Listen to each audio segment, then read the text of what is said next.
말씀의 본문은 요한복음 14장 1절에서 14절이고요. 설교의 제목은 근심하지 말라 두 번째입니다. 예수님께서 십자가와 부활과 승천에 관한 예고를 하시자 제자들의 마음은 고아와 같이 버려진 마음에 처하였습니다. 그래서 예수님은 이 제자들의 그 심정을 아셨기에 이렇게 권면하시는 거죠. 요한복음 14장 1절에 너희는 마음에 근심하지 말라. 자, 그렇다면 예수님께서 제자들에게 마음에 근심하지 말라는 근거는 무엇인가? 예수님께서는 두 가지 차원에서 그것을 설명하십니다.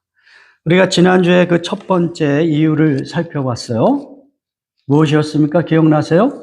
예수님이 다시 오시겠다는 약속 때문에 너희들은 근심할 필요가 없다. 이렇게 말씀하시는 것입니다. 그런데 이제 제자들이 아직 그 성령을 받지 못하였고 또 예수님의 그 사역을 충분히 이해하지 못한 상태에서 예수님의 이러한 그 약속은 그들에게 어떤 힘이 되지 못한 것 같아요.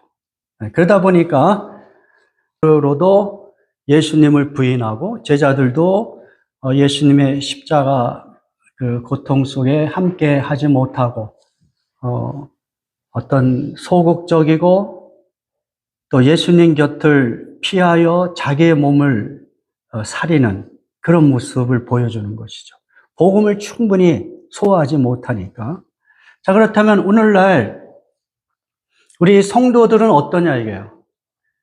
여러분이 이 땅에서 살면서 제자들과 같이 마음에 어떤 불안감이 있고 근심이 있고 두려움이 있고 이러한 그 삶을 살아가는데 예수님이 다시 오시겠다는 이 약속이 과연 우리에게 힘이 되는가? 예수님 언제든지 다시 오신다고 그러잖아요.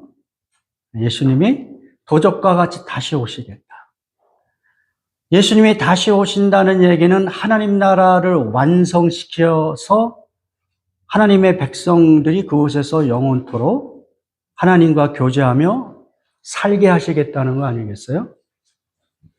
그 약속이 우리에게 정말 근심을 극복할 수 있는 원동력이 되는가?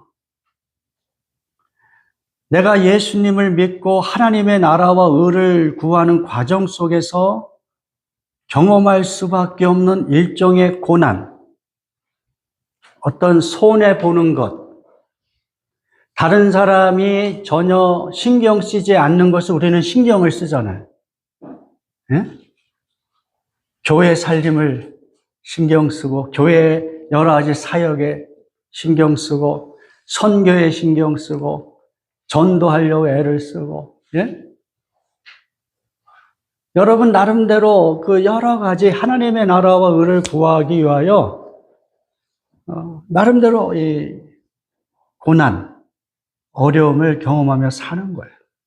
근데 그러한 것보다 정말 비교할 수 없는 놀라운 그 영광, 그 영광으로서 하나님의 나라를 여러분이 완성된 그 하나님의 나라를 선물로 받을 수 있다면, 그렇다면 우리는 이 땅에서 경험하는 그 모든 고난과 어려움도 이겨낼 수 있겠죠.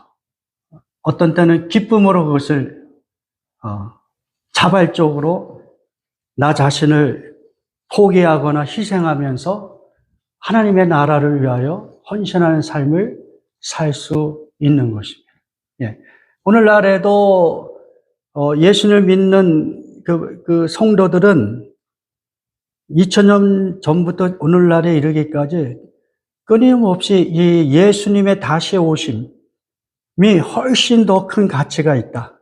이 땅에서 그 나라를 위하여 내가 수고하고 고난받는 것보다 비교할 수 없는 영광스러운 가치, 그것을 알기 때문에 오늘날도 막 이 젊은이들이 그 나라를 위하여 어떻게 해요? 헌신하잖아요. 제가 최근 한 두세 달 사이에 4명의 전도사들을 목사 안수를 주기 위한 그 익제미네이션을 했어요. 시치를 했는데 다 뭐 3, 40대죠. 3, 40대에 갓 결혼하고 아이들은 다 어려요. 네. 근데 제가 속으로 왜 이 고난의 길에 이 젊은이들이 들어왔느냐. 근데 그 젊은 사역자들의 마음에는 고난이라는 것이 보이지 않아요. 하나님이 주신 사명, 그게 더 중요한 거예요. 그 나라를 위하여 자기가 이 젊음을 바쳐도 전혀 아깝지 않은 거예요. 그게 훨씬 더 가치가 있다고 생각하는 거예요. 그러니까 기꺼이 그 가난과 낮은 자리에 처할 수 있는 이 목회자의 길을 기꺼이 가고자 하는 것이죠. 예. 그리고 이제 예수님이 떠난 지 부활승천하서 이 세상에서 볼 수 없는 그런 어떤 그 몇십 년의 시간이 지났어요. 제가 지난번 말씀드린 대로 이 요한복음은 AD 한 80년에서 90년 사이에 기록이 되었다고 한다면 예수님이 부활승천하신 지 한 50년이 지난 그 시점이란 말이에요. 그 시점에 이 요한복음을 받아들고 그것을 따라 살려고 하는 요한 공동체가 있어요. 요한 서신을 통하여 신앙생활하는 어떤 교회들이 있단 말이에요. 그 교회들에게 하나님께서 이 사도 요한을 통하여 메시지를 증거하시는 거죠. 너희가 예수님을 믿고 평탄하지 않다. 오히려 로마 제국의 핍박과 또 억울함을 경험할 수 있는 그런 길이다. 그럼에도 불구하고 너희는 근심하지 말아라. 왜 그러냐? 예수님이 다시 온단다. 이 메시지를 그들은 이 요한복음서를 통하여 듣고 있는 거예요. 그리고 그들은 어떻게 힘을 내서 신앙을 포기하지 않고 하나님의 나라와 의를 위하여 살아가는 거예요. 예수님이 다시 오신다는 이 약속은 초대교회 성도들에게 엄청난 힘이 됐고 원동력이 됐다 이거예요. 그리고 사도 요한은 요한계시록에서 예수 그리스도를 환상 중에서 만나면서 예수 그리스도가 이 땅에 다시 올 것을 예수님께서 약속하시고, 그리고 사도 요한은 예수님 어서 빨리 오시옵소서 이렇게 고백하는 그 고백으로 요한계시록을 마무리합니다. 우리가 그 부분을 같이 읽어봅니다. 요한계시록 22장 20절 같이 읽어봅니다. 이것들을 증언하신 이가 이르시되, 누가 증언하시네요? 예수 그리스도. 내가 진실로 속히 오리라. 자, 요한복음에서 예수님께서 제자들을 근심하지 말라. 그 이유는 내가 다시 오겠다는 약속을 너에게 하기 때문이다. 이렇게 얘기했잖아요.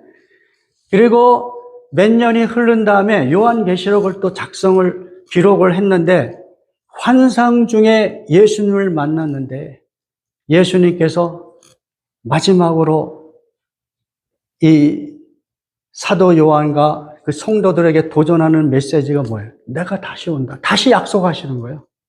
내가 다시 온단다. 약속하시는 거예요. 그러니까 사도 요한이 뭐라 그래요? 아멘, 주 예수 오시옵소서.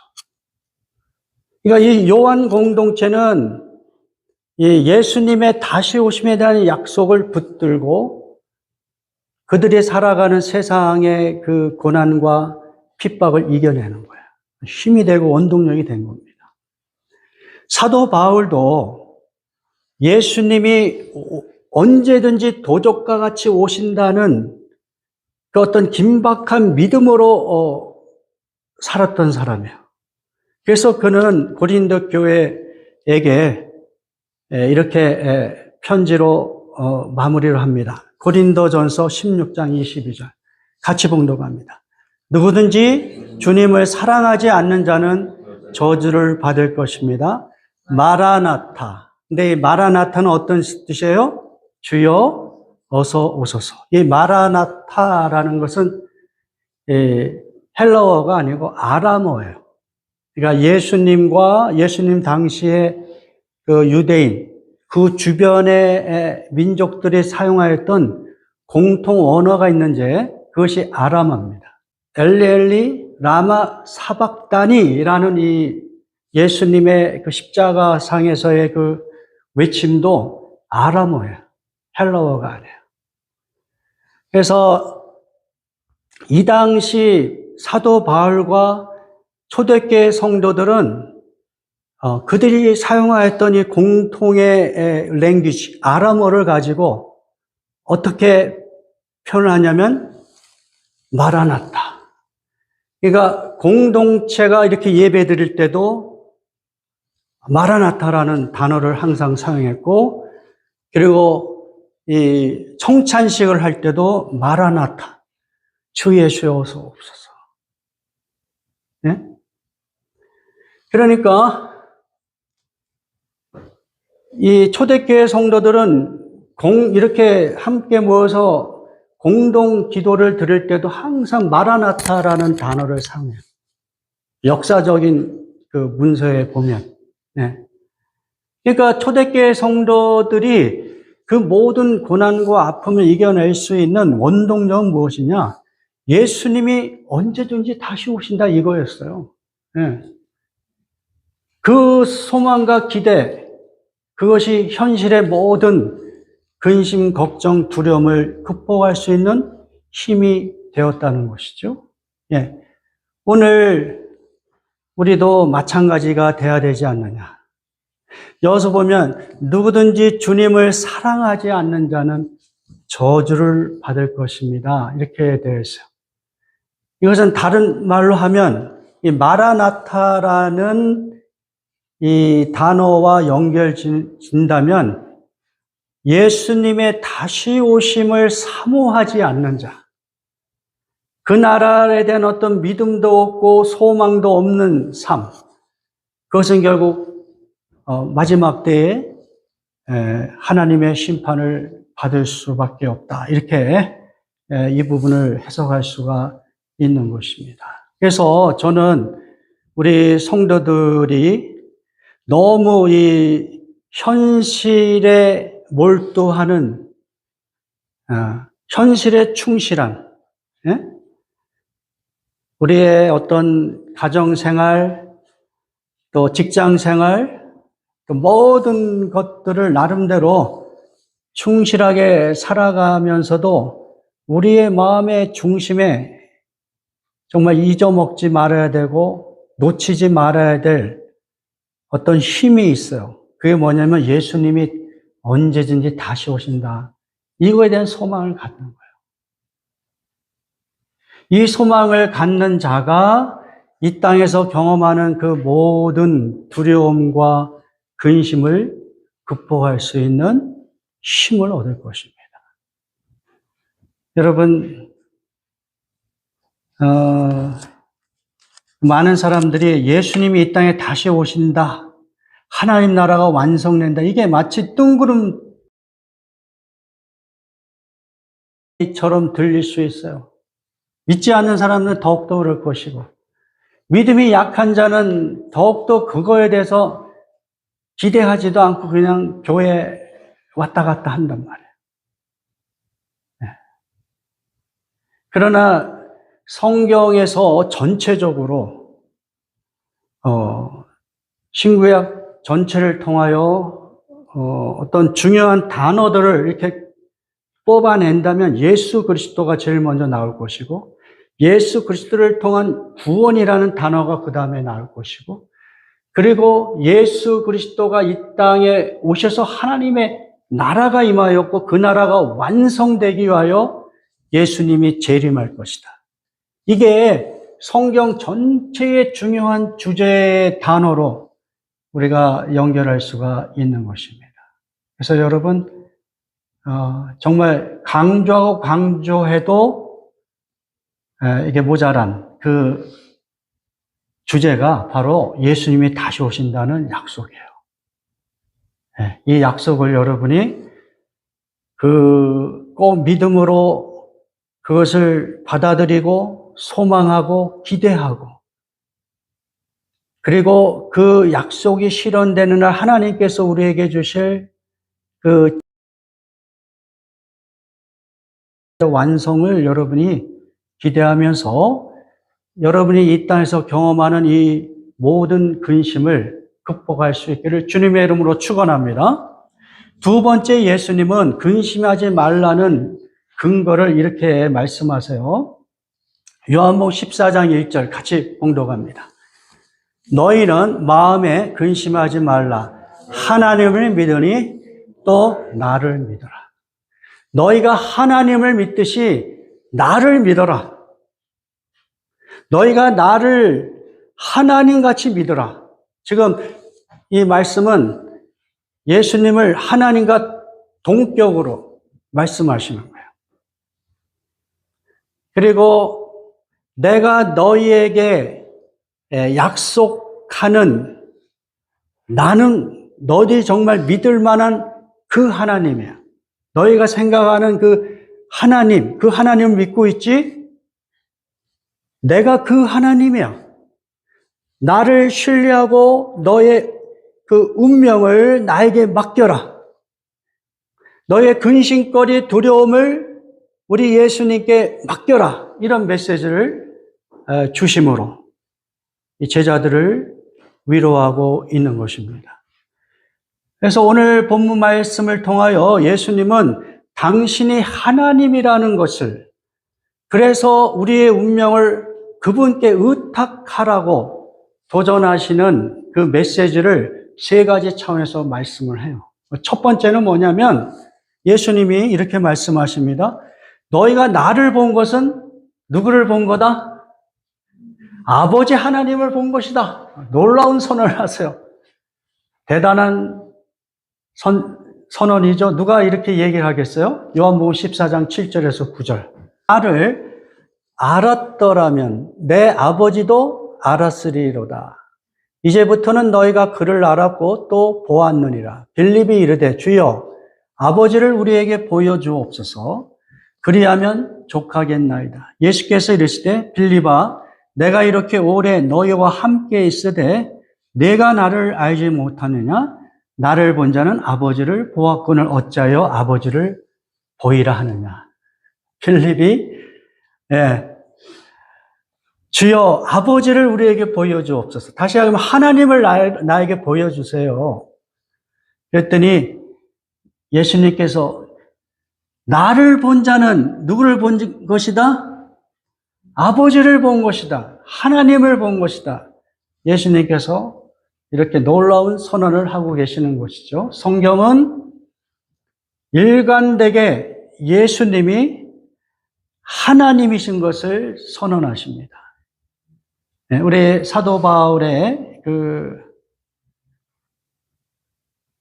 고백을 한번 살펴보죠. 사도 바울은 골로새서 1장에서 이 그리스도 찬가를, 그리스도가 얼마나 위대하신 창조주 하나님이신지를 찬미하는 그런 고백을 해요. 그게 이제 골로새서 1장에 나오는데 1장 그는 보이지 아니하는 하나님의 형상이요 모든 피조물보다 먼저 나신 이시니 만물이 그에게서 창조되되 하늘과 땅에서 보이는 것들과 보이지 않는 것들과 혹은 왕권들이나 주권들이나 통치자들이나 권세들이나 만물이 다 그로 말미암고 그를 위하여 창조되었다. 자, 보세요. 예수님은 어떤 분이라고 설명하고 있어요? 보이지 아니하는 하나님의 형상이다. 자, 이 부분을 NLT, New Living Translation이죠. NLT가. 이 성경은 좀 더 이렇게 이해하기 쉽게 풀어 쓴 그런 성경인데, 거기서 이렇게 표현하고 있어요. Christ is the visible image of the invisible God. 아버지 하나님은 우리가 볼 수 없어요. 우리가 흔히 하나님이라고 생각하는 그 신은 볼 수가 없어요. 예? 보이지 않아요. 그 보이지 않는 하나님을 완벽하게 뭐랄까요? 계시하여 하나님이심을 나타내는 분, 그런 분으로서 형상이라는 단어를 쓴 거예요. 그래서 그것을 이렇게 표현하는 거죠. The visible image. 보이지 않는 하나님을 보여주는 형상으로서 예수 그리스도를 설명하고 있는 거예요. 그러니까 이 이야기는 하나님은 보이지 않죠. 우리가 흔히 신이라고 하는 단어, 제가 예전에 설명했듯이 하나님은 영이신이라고 그러잖아요. 그러니까 영이란 단어는 우리 인간과 피조물이 존재하는 방식과 전혀 다른 방식으로 존재하시는 분이다. 모든 피조물은 무엇을 입고 있어요? 몸을 입고 있잖아요. 몸. 그래서 우리는 피지컬리 다 보고 만지고, 예? 그렇게 할 수 있어요. 오감으로 경험하고. 그렇죠? 근데 영은 그런 식으로 어떤 존재하는 것이 아니다. 전혀 다른 차원으로 존재하는 것. 그것을 설명하니까 영이란 단어를 사용했어요. 그리고 그 영은 어때요? 보이지 않아요. 아무도 하나님을 본 사람이 없어요. 하나님은 보이지 않아요. 근데 그 하나님을 정확하게 계시해 주시는 분, 그게 누구예요? 예수 그리스도. 하나님의 아들인데 하나님께서 이 땅에 육신의 몸을 입고 오심으로 또 그분의 그 생애와 그분의 사역을 통하여 하나님이 어떤 분이야라는 것을 보여주는 방식으로 계시해 주신 분. 그게 누구예요? 네, 예수 그리스도다 이거예요.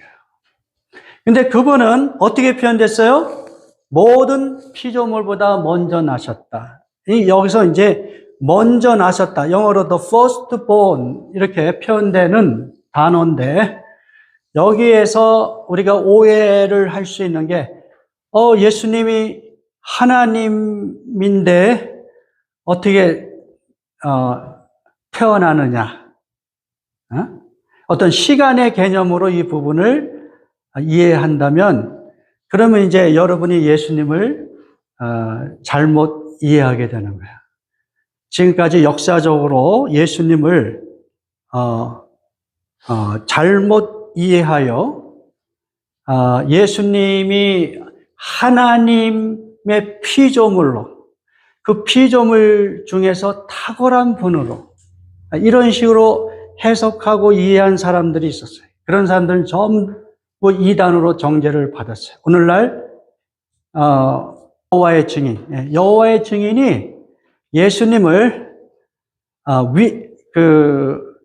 위대한 분은 맞는데 하나님보다 못한 하나님의 피조된 하나님의 피조물로서의 그러한 존재로서 예수님을 이해하고 있다는 면에서 이 여호와의 증인은 이단으로 정죄가 되는 거예요. 그러니까 이 먼저 나셨다라고 하는 이 단어는 여러분이 구약 성경에서 이 단어들이 어떻게 표현되는지를 살펴보면 알 수가 있어요. 먼저 나셨다라고 하는 것은 어떤 지위와 권위의 어떤 우월함, 탁월함을 표현할 때 먼저 나셨다 이런 단어를 사용해요. 예? 그러니까 뭐냐면 그냥 어느 가정에 다윗이 태어났어. 이세의 가정에 다윗은 장자가 아니에요. 장자가 아닌데 그가 하나님의 선택을 받아 이제 하나님 앞에 쓰임 받는 왕이 되잖아요. 예. 그때의 그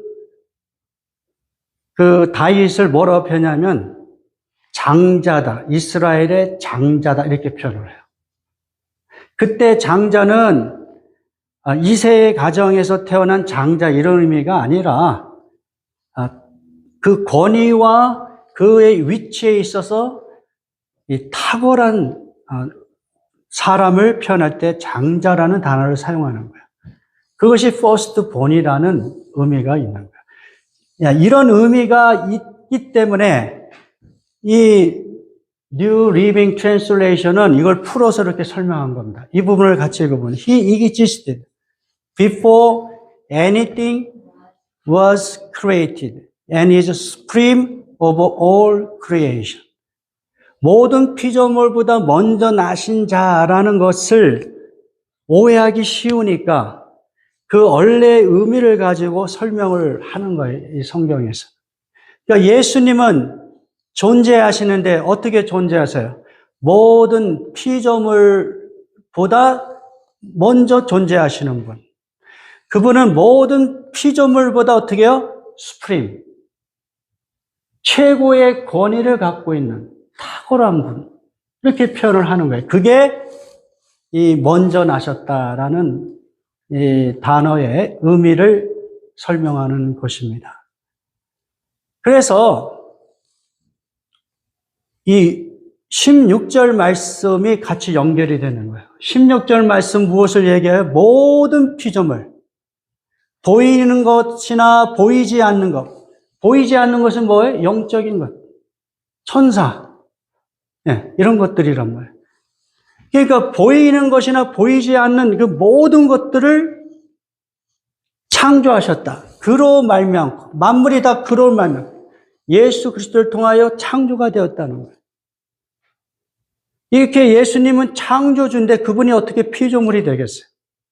그러니까 예수님을 어떤 피조물로 인식하는 순간 그것은 이단이 되고 성경을 왜곡하게 되는 것입니다. 그리고 그 모든 피조물은 그를 위하여 창조되었다. 모든 피조물은 하나님의 영광, 그분의 영광을 드러내기 위하여 창조되었다는 것을 이야기하고 있습니다. 이와 같이 성경은 일관되게 예수님을 하나님으로 인정하고 창조주 하나님으로 묘사하고 있는 거예요. 예수님께서는 그러므로 나를 네가 아버지 하나님을 믿듯이 나를 동등하게 하나님으로 믿으라라고 말씀하고 있는 것입니다. 그리고 두 번째, 예수님은 당신의 하나님 되심을 어떤 방식으로 표현하냐면 아버지 하나님과 상호 내주의 관계로 하나님 되심을 설명해요. 우리가 그 부분을 같이 살펴봅니다. 요한복음 14장 10절에서 11절 같이 보도록 합니다. 나는 아버지 안에 거하고 아버지는 내 안에 계신 것을 내가 믿지 아니하느냐? 내가 너에게 이르는 말은 스스로 하는 것이 아니라 아버지께서 내 안에 계셔서 그의 일을 하시는 것이라. 내가 아버지 안에 거하고 아버지께서 내 안에 계심을 믿으라. 그렇지 못하겠거든 행하는 그 일로 말미암아 나를 믿으라. 자, 예수님은 아버지 하나님과의 릴레이션십을 어떻게 설명하냐면 뭐라고 설명해? 예수님이 누구 안에 있어요? 아버지 안에 있다. 동시에 아버지는 누구 안에 있어요? 아들 예수 안에 있다. 이렇게 표현하고 있는 거예요. 예? 자, 이것을 다시 설명합니다. 내가 아버지 안에 거하고 예수님이 아버지 안에 거하고 아버지께서 내 안에 계신다. 그러니까 이것을 영어식으로 표현하면 상호 내주의 관계, mutual indwelling이라고 표현할 수 있어요. 그것을 이제 헬라어로 페리코레시스라는 단어를 사용해요. 페리라고 하는 것은 mutual이라는 뜻이에요. 코레시스는 give a space 또는 give a room 이런 뜻이 있어요. 그러니까 서로 그 릴레이션십을 갖기 위해서 공간을 내어주는 거예요. 그러니까 아버지 하나님이 있고 아들 하나님이 있는데 이분들이 어떻게 릴레이션십을 갖느냐? 아버지는 공간을 만들어서 아들이 들어오게 하시고, 왜? 릴레이션십을 가져야 돼요. 또 그것은 일방적인 것이 아니라 아들도 공간을 만들어서 아버지가 들어와서 서로 하나가 되는, 그래서 뭐랄까요? 사랑의 공동체를 만드는 거예요. 이와 같은 방식으로 성령도 아버지와 아들 안에 이렇게 내주하는 관계. 그래서 삼위의 하나님이 구별되어 공간을 만들어 서로에게 공간을 만들어줘서 같이 교제하고 사랑을 나누는, 그것이 바로 삼위일체의 하나님이다라고 오늘 말씀이 우리에게 설명을 해주고 있는 거예요. 한번 잘 생각해 보세요. 어떻게 이런 관계가 가능한가? 매우 신비로운 것이죠. 아들 하나님, 아버지 하나님, 성령 하나님은 따로 구분되어 존재하는 분이 아니야. 따로 구분되어 존재한다면 그거는 삼신론이 돼요. 그것이 아니라 이분들은 하나님이라는 신성을 똑같이 소유하고 계시는데 존재하는 방식은 하나로 존재하세요. 그러니까 이게 신비해요. 우리가 이렇게밖에 설명이 안 돼요. 그러면 이분들이 어떻게 구별되지 않으나 구분되지는 않으나 구별되는 이 세 분의 하나님이 어떻게 릴레이션십을 갖느냐 했을 때 이렇게 상호 내주의 관계로 릴레이션십을 갖는다. 그러니까 삼위의 하나님은 사랑의 공동체로 존재하시는 거예요. 서로 이렇게 교제할 수 있는 공간을 이렇게 열어줌으로. 자, 그래서 이런 어떤 상호 내주의 릴레이션십을 갖는 하나님은 단순히 하나님끼리만 이렇게 교제하는 것이 아니라 예수님을 믿는 하나님의 백성들을 또한 당신의 이 사랑의 공동체 안에 초청을 하세요. 무슨 이야기냐면 여러분이 예수를 믿을 때 어떤 일이 일어나냐면 여러분이 성령 안에 들어가고 아버지 아들 안에 들어가고 그리고 아들 안에 들어가서 삼위일체의 하나님과 사랑의 교제를 하는 릴레이션십을 만드시는 거예요. 그것이 성경에서 이야기하는 하나님과의 어떤 사랑의 관계예요. 자, 그거를 우리가 이제 좀 살펴보면, 자, 요한복음 14장 16절에서 17절. 맨 처음에 이거 나와요. 자, 같이 읽어봅시다. 내가 아버지께 구하겠으니 그가 또 다른 보혜사를 너희에게 주사 영원토록 너희와 함께 있게 하리니 그는 진리의 영이라 세상은 능히 그를 받지 못하느니 이는 그를 보지도 못하고 알지도 못함이라. 그러나 너희는 그를 아나니 그는 너희와 함께 거하시며 또 너희 속에 계시겠습니다. 이제 성령은 이제 예수님께서 이 제자들과 예수님을 믿는 모든 그 성도들에게 예수님께서 아버지 하나님께 요청하심으로 예수님의 이름으로 이 땅에 오세요. 그래서 이 성령은 이 땅에서 어떤 역할을 하냐면 성도들과 함께 있는데 어떤 방식으로 너희와 함께 거하시며 또 너희 속에 계시겠습니다. 성령이 이제 그 하나님의 그 상호 내주의 릴레이션십을 하듯이 이제 하나님의 백성들에게 들어오셔서 그 하나님이 보여주신 사랑의 릴레이션십을 하나님의 백성들과 같이 하겠다는 거예요. 그래서 성령 하나님이 여러분에게 오셔요. 또 반대로 여러분은 또한 삼위일체 하나님 안에 들어간 거예요. 이게 서로 연결이 되는 거예요. 자, 요한복음 14장 23절 같이 봉독합니다. 예수께서 대답하여 이르시되 사람이 나를 사랑하면 내 말을 지키리니 내 아버지께서 그를 사랑하실 것이요 우리가 그에게 가서 거처를 그와 함께 하리라. 자, 보세요. 사람이 나를 사랑하면 예수님이죠.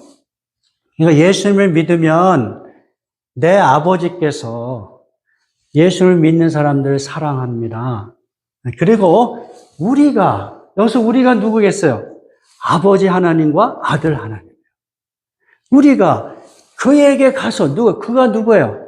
여러분이에요. 예수를 믿는 여러분에게 가서 거처를 그와 함께 하리라.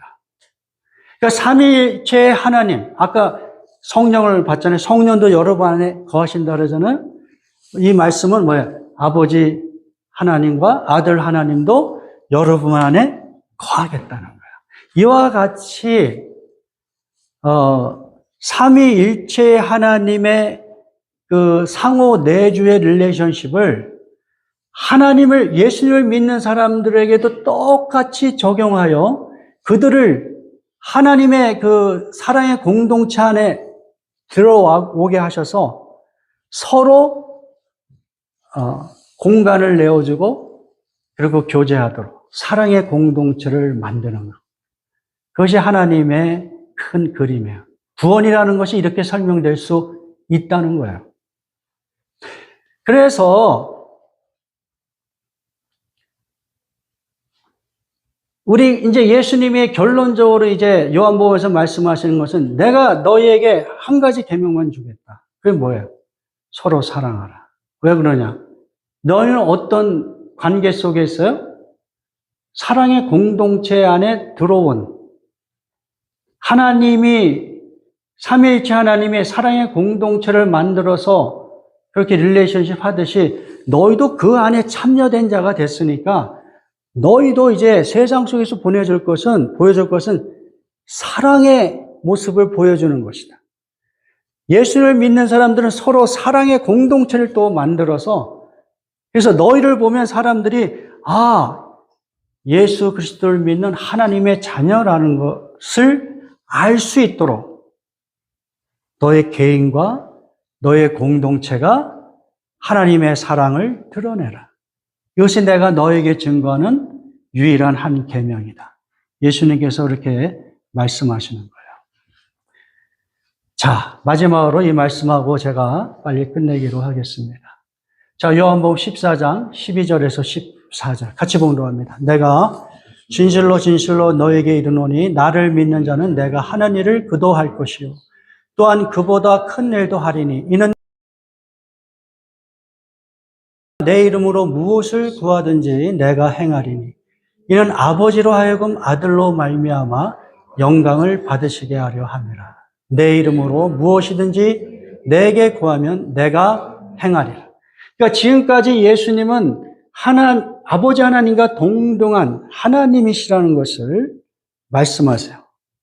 그러니까 예수님은 결론적으로 이렇게 이야기하는 거예요. 내 이름으로 무엇인지 내게 구하라. 그러면 내가 실행하겠다. 예? 내 이름으로 무엇이든 구원. 물론 이거는 전제가 있어요. 아버지 하나님의 뜻에 맞게 구해야 되겠죠. 여러분의 어떤 욕심과 악행을 가진 어떤 기도를 하나님이 들으시겠어요? 그러니까 하나님의 뜻에 맞춰서 무엇인지 구하면 하나님 이것이 하나님의 뜻이 아닙니까? 예수 그리스도의 이름으로 구하면 내가 실행해 줄게. 이렇게 할 수 있는 분이 누구예요? 하나님이잖아요. 하나님은 예수님은 이렇게 당신을 하나님으로 동등하게 이렇게 설명을 하시면서 내 이름으로 무엇인지 구하여라. 그러면 내가 시행해 줄게. 그래서 너희가 내가 하는 일을 하고 또 내가 한 것보다 더 큰 일도 하게 내가 만들 거야. 그게 뭡니까? 성령을 보내셔서 이제 제자들과 하나님의 백성들이 예수님의 사역을 이어가고 온 세상에 하나님의 나라를 선포하는 이 부분은 이제 다음 주에 우리가 더 상세히 보기로 하고요. 자, 일단은 예수님은 이와 같이 당신을 하나님으로 그렇게 설명하시면서 너희는 마음에 근심하지 말라. 하나님을 믿으니 또 나를 믿어라. 예수 그리스도를 믿는 것은 하나님을 믿는 것이고 그분께 여러분의 운명을 맡김으로 이 땅에서 경험하는 모든 불안과 근심을 이겨내라고 예수님께서 도전하고 계시는 것입니다. 우리 다 같이 기도하겠습니다.